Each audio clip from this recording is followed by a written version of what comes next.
How's it going, Raider Nation? It is early in the morning. I just got back from my workout, so wearing my workout stuff here. I go to a all-night gym, keep crazy hours. Anyway, I have not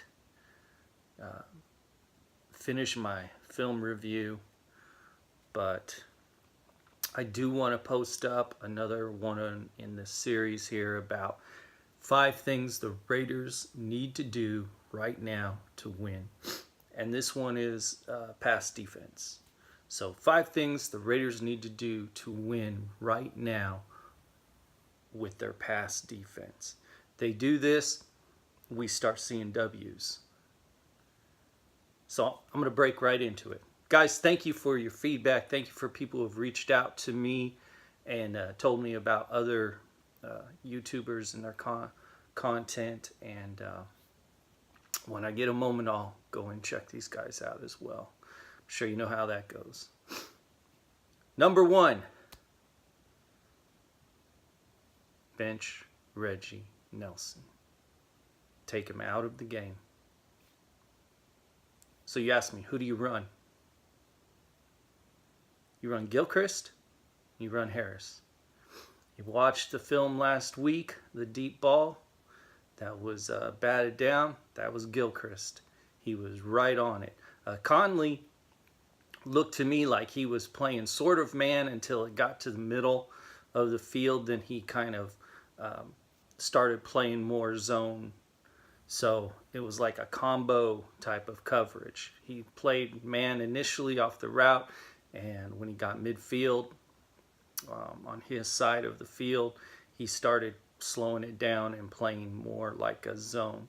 He let the receiver go, and when Rivers threw him the ball, Gilchrist was there. He was right up there, and it was a jump ball, and he won at the point of attack, so I was impressed. I think Harris is doing a good job as well. I don't think he's getting the respect that he needs. That's number 1. Number 2,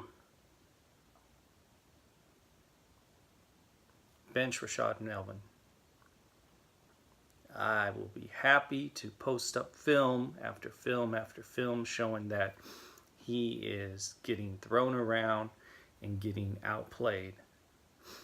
I cannot for the life of me figure out how they decided that it was a good idea to put Melvin and Worley in at your corners, and Conley wasn't starting. I don't get that. Now, I've heard that they have concerns with Conley. Gruden at the conference kept calling Worley Conley and saying we haven't seen him. So there's something going on an unconscious level with Conley. I don't know what it is. But from my perspective, you bench Melvin, you bring out Conley, and you bring out Worley. Now, who do you run at nickel? DRC, Cromartie. Cromartie is balling. Cromartie is small. Smart, not small. And intelligent, experienced. There's not scheme that he hasn't really faced. So, there you go. Run those 3. Keep Melvin on the bench, or even bring him in if you absolutely have to. Run them special teams, run them everywhere else. Just don't run them anywhere where you're going to need somebody to be tackled, or to break wide receiver blocks and pressures and things of that nature. So that's number 2. Number 3, put your hands up. If you are playing on that defensive line and it is a pass play, get your damn hands in the air. Get in the air when you see that hand cock back. Show us what your vertical can do, okay? A lot of people say, J.J. Watt, he's a heck of a defensive player. And everyone thinks, well, it's his pressures and his sacks. No, Look at his history. He was known for batting down balls, and there's nothing more demoralizing for a quarterback than for you to punch that ball right back in his face. You know, now he's got to think about it a little bit more. Now it's not a guarantee that he's going to get that pass off. And when you do that with everybody on the line, you're playing whatever you're playing, trying to get through. As soon as that hand goes up, you jump.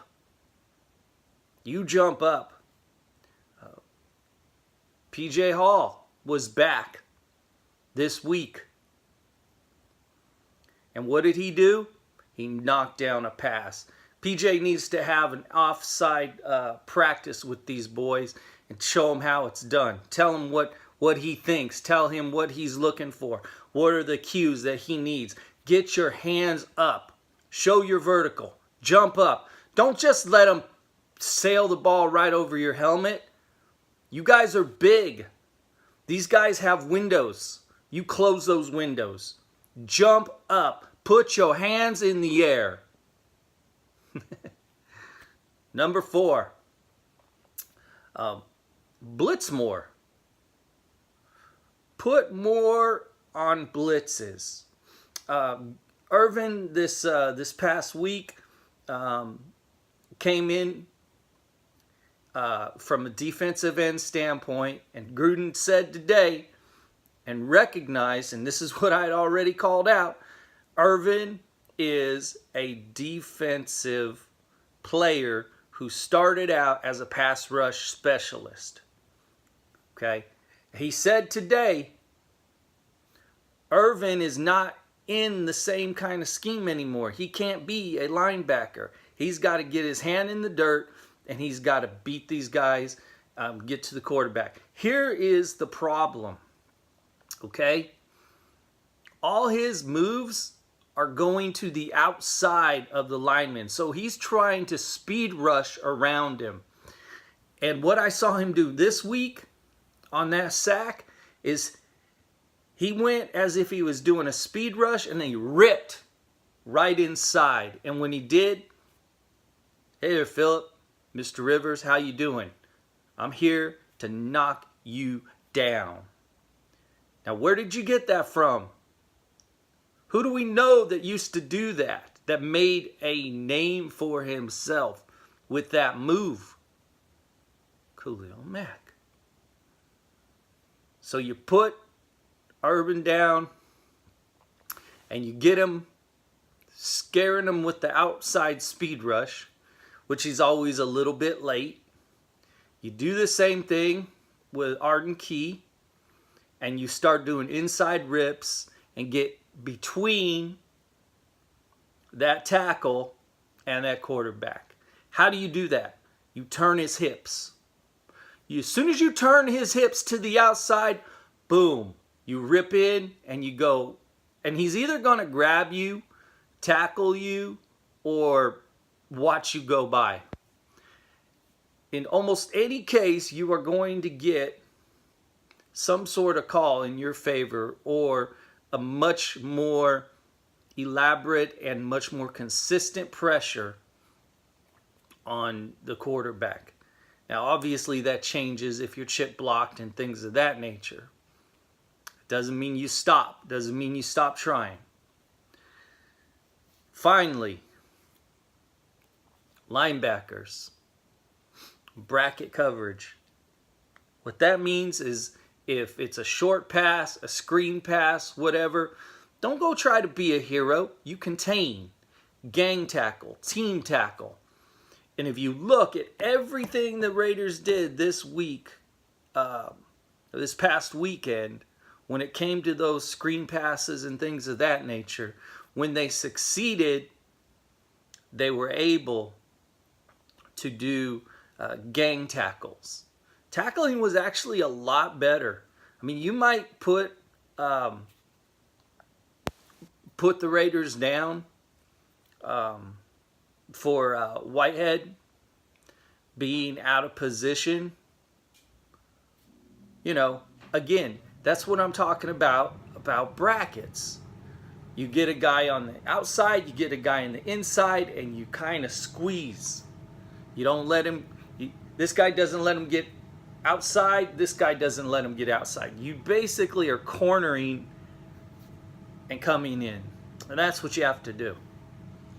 And we have to preach that, because right now we're trying to get the big play. We're going for the tackle beyond or behind the line of scrimmage. You're not always going to get that, but what you can't do is give up the big play. You can take death by 1,000 paper cuts as long as every time you if the guy gets 3 yards when he should have gotten hit behind the line of scrimmage, that's a bit of an easier lesson to digest, internalize, and set your mind straight for the next play than if everybody is running into each other and falling over each other like Keystone Cops, and the guy breaks a big one. And the reason no one ever catches him is because everyone's running over their own trash, their own players on the field. Can't do that. Okay? So that's it. 5 things. Bench Nelson, bench Melvin, put your hands up, blitz more, run your ends, doing more inside rips, try to get more inside than outside. And if you're linebackers, bracket for the screen pass, the bubble screen, all of those things, the short passes. Do that, and things will start to turn around. All right, guys, that's it. One love, Raider Nation. Thank you for watching. Until next time, I am out of here.